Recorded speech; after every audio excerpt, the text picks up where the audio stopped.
Kepada Bapak Presiden Indonesia, Bapak Joko Widodo, mohon belas kasih dan kebijaksanaannya. Saya yang sudah berbuat salah dulu mohon pengampunan. Saya percaya Bapak Presiden bisa menerima permohonan saya, narapidana yang sudah menanti kebebasan saya selama 21 tahun. Itulah sepenggal surat yang ditulis Mary Utami dalam surat permohonan grasinya. Mary Utami adalah terpidana mati pada tahun 2002 karena tertangkap membawa 1,1 kg heroin. Mirisnya tanpa sadar, ia dijebak oleh kekasihnya yang baru dipacari selama 3 bulan. Bagaimana ceritanya? Simak terus kisah ini, karena selalu ada hikmah di balik sebuah kisah.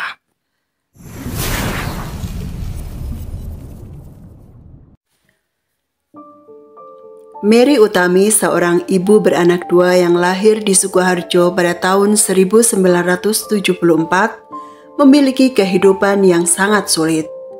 Wanita bernama asli Cahyawanti Julianto tersebut memiliki seorang suami yang suka berhutang.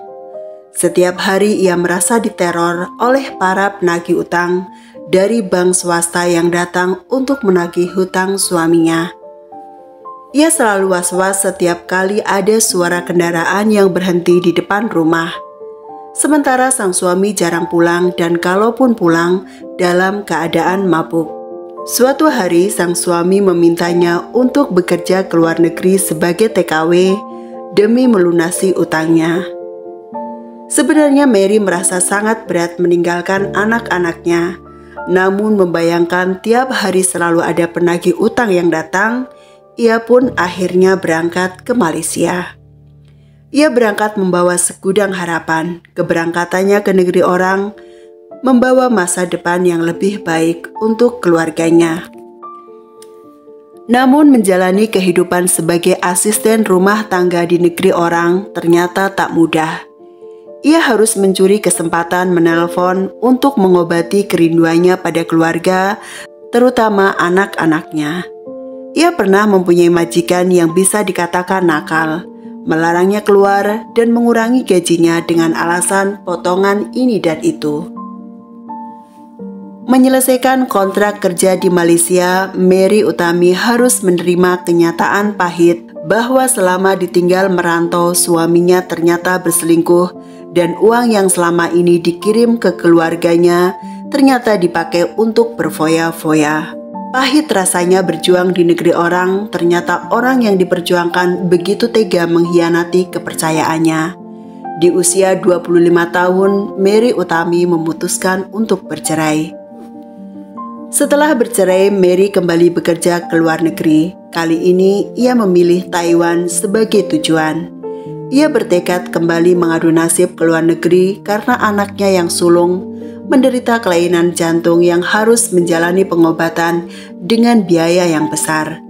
Ia pun kemudian pergi ke Jakarta untuk mengurus berkas-berkas yang diperlukan agar bisa kerja di Taiwan. Saat sering ke Jakarta inilah ia kemudian bertemu dengan seorang pria bernama Jerry. Pria yang mengaku warga negara Kanada.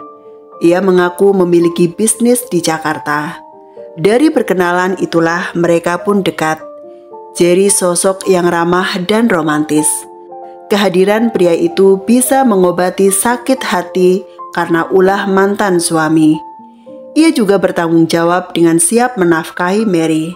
Sesuatu yang tidak ia temukan dari mantan suami. Jerry juga bisa menerima status Mary sebagai janda beranak 2. Jerry betul-betul sosok yang sempurna, mapan, bertanggung jawab, dan bisa menerima Mary apa adanya. Pada 17 Oktober 2001, Jerry mengajak Mary berlibur ke Nepal. Namun karena ada kepentingan bisnis, Jerry menunggu di Thailand. Mary pun terbang sendiri meninggalkan Indonesia. Namun Jerry mengabarkan kembali bahwa ia langsung terbang ke Nepal dan mereka akan bertemu di sana. 3 hari berlibur di Nepal, pada 20 Oktober, Jerry pamit pulang duluan ke Jakarta karena ada urusan yang harus segera diselesaikan. Sementara Mary disuruh menunggu karena rekan Jerry di Nepal akan memberi Mary sebuah hadiah tas yang akan dipakai sebagai sampel produk untuk dijual di Indonesia. Setelah 10 hari menunggu, akhirnya datang 2 orang pria mengaku bernama Muhammad dan Badru. Mereka menyerahkan sebuah tas kulit yang menurut Mary cukup berat. Menurut mereka, karena itu tas kulit berkualitas bagus, maka terasa sedikit berat. Mary pun kemudian pulang ke Indonesia dengan senang hati. Karena selain mendapatkan sebuah hadiah, Jerry pun akan segera menikahinya begitu sampai di Indonesia.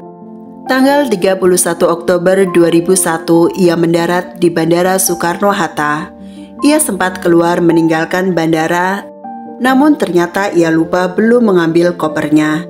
Ia pun kembali dan mencari kopernya di bagian lost and found. Saat itulah petugas bandara memeriksa tas kulit yang ia bawa menggunakan X-ray dan ternyata menemukan heroin sebesar 1,1 kg tersembunyi di balik kain furing tas tersebut. Mary yang tak menyangka tas yang ditentengnya berisi heroin pun kaget. Ia berusaha menghubungi Jerry, namun sayang nomornya sudah tak aktif. Pria pujaan hatinya menghilang. Mary pun sadar ia telah dijebak menjadi kurir narkoba. Polisi menginterogasinya untuk mengakui bahwa heroin itu memang miliknya. Namun wanita 27 tahun itu bersikeras membantah. Selama interogasi, ia menerima penyiksaan fisik hingga penglihatannya terganggu dan bahkan nyaris mengalami pelecehan seksual.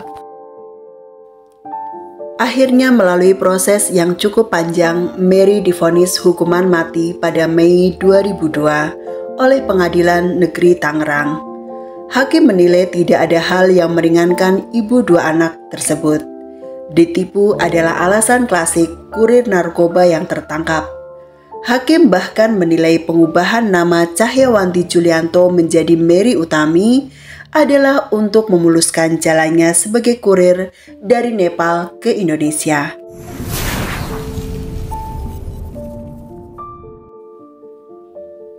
Sungguh malang nasib yang dialami Mary Utami. 2 pria yang ia cintai menyeretnya dalam kesulitan hidup yang menyisakan dada. Sang mantan suami memberi kehidupan rumah tangga yang tak bahagia. Tak mencukupi nafkah, memaksanya menjadi tulang punggung keluarga, dan terakhir menghancurkan hatinya dengan perselingkuhan. Seperti lepas dari mulut buaya, terperangkap masuk mulut singa. Jerry bule mapan yang ia pikir akan mengubah dirinya menjadi Cinderella yang paling bahagia, justru mendorongnya ke jurang penderitaan yang tak terperi sakitnya. Bukan saja dirinya yang sakit, seluruh keluarganya merasa sakit dan malu karena ia dicap sebagai kurir narkoba sindikat internasional. Menjalani hidup sebagai napi bukan hal yang mudah, terlebih selama ini Mary adalah tulang punggung keluarganya. Mary tidak bekerja, maka income untuknya dan keluarganya pun tak ada. Pernah suatu saat di lapas, ia ingin makan bakso tapi uang pun tak ada. Ia meminta bawang ke petugas dapur lapas untuk ia seduh dengan air panas dan membayangkan ia sedang menyantap semangkuk bakso yang lezat. Ia juga pernah menambahkan air pada sisa sabun mandinya agar busanya bisa digunakan untuk mandi beberapa hari. Hal yang paling menyedihkan adalah beberapa keluarga ada yang menjauhinya. Berbagai upaya hukum telah Mary upayakan demi bebas dari jeratan hukuman mati. Usai dijatuhi vonis pada 2002, Mary langsung mengajukan banding yang hasilnya menguatkan vonis pengadilan tingkat pertama. Tak patah arang, Mary melanjutkan upaya membatalkan vonis matinya dengan mengajukan kasasi. Sama seperti putusan sebelumnya, MA pun menolak permohonan kasasinya. Pantang menyerah, Mary pun mengajukan peninjauan kembali pada 28 April 2014. Kembali usahanya gagal. Putusan penolakan sebenarnya keluar pada 15 Agustus 2014, namun Mary baru menerimanya pada 23 Juli 2016 saat dirinya dijemput ke Lapas Nusa Kambangan, Cilacap untuk menjalani proses isolasi sebelum dihadapkan pada regu tembak yang sedianya akan dilaksanakan pada 29 Juli 2016. Sekedar informasi, di tahun-tahun pertama pemerintahannya, Presiden Jokowi gencar melakukan eksekusi mati terhadap terpidana mati kasus narkoba. Hal ini sebagai komitmen Presiden untuk memerangi narkoba yang sangat merusak generasi bangsa. Menurut data BNN, sedikitnya 50 orang meninggal dunia setiap bulan karena narkoba. Eksekusi pertama dilaksanakan pada 18 Januari 2015 terhadap 6 terpidana mati, 5 diantaranya warga negara asing dan 1 warga negara Indonesia. Eksekusi ini menuai pro dan kontra baik di dalam maupun di luar negeri. Belum juga polemik eksekusi gelombang pertama usai, pemerintah kembali melakukan eksekusi pada 29 April 2015. Rencananya 10 terpidana mati akan dieksekusi, namun 2 diantaranya batal karena salah satu napi mengajukan gugatan ke PT UN dan yang lain bernama Mary Jane, warga negara Filipina, terbukti sebagai korban perdagangan manusia. Pada 29 Juli 2016, pemerintah rencananya akan melakukan eksekusi terhadap 14 terpidana, salah satunya Mary Utami. Namun hanya 4 yang benar-benar dieksekusi di Lapas Nusa Kambangan pada dini hari. 3 WNA dan 1 WNI bernama Freddy Budiman yang menyelundupkan 1,4 juta pil ekstasi dari Cina pada tahun 2011. Mary Utami lolos sementara waktu dari hukuman mati. Usai dibatalkan, Mary melayangkan permohonan gerasi kepada Presiden Jokowi pada 26 Juli 2016. Namun hingga beberapa tahun kemudian belum ada tanggapan. Pada 1 November 2021, Devi Krista, anak kedua Mary, mendatangi Istana Negara didampingi beberapa aktivis dari LBH Masyarakat. Mereka mendesak Presiden untuk melepaskan Mary dari tuntutan hukuman mati. Menurut Devi, ibunya telah banyak memperbaiki diri selama 20 tahun menjalani hukumannya. Sedangkan menurut kuasa hukum LBH Masyarakat kala itu, ketidakpastian hukum yang dijalani Mary selama 20 tahun itu melanggar hak asasi. Pasca dibatalkannya eksekusi pada Juli 2016, Mary mengalami death row phenomenon, sebuah penderitaan psikologis yang dialami oleh para terpidana mati. Tiap malam ia selalu gelisah dan sulit tidur. Bayang-bayang kematian selalu menyiksa batinnya. Ia bahkan ketakutan setiap petugas sipir datang. Ia takut akan digiring keluar untuk menjalani eksekusi. Mary juga banyak kehilangan momen-momen penting keluarga. Saat anak sulungnya yang sakit jantung akhirnya meninggal, ia tak punya kesempatan melihat jasad putranya untuk terakhir kalinya.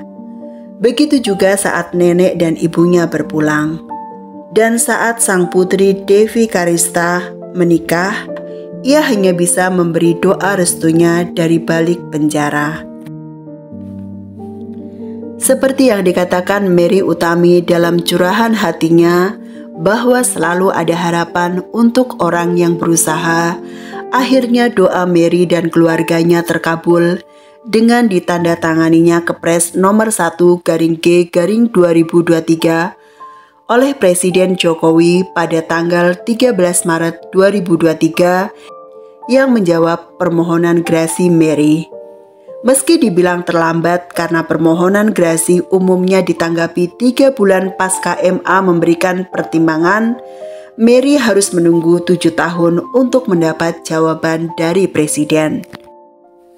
Meskipun permohonan gerasinya dikabulkan, namun tampaknya Mary akan menghabiskan seluruh sisa hidupnya di balik jeruji besi, karena Presiden menganulir hukuman matinya menjadi pidana seumur hidup.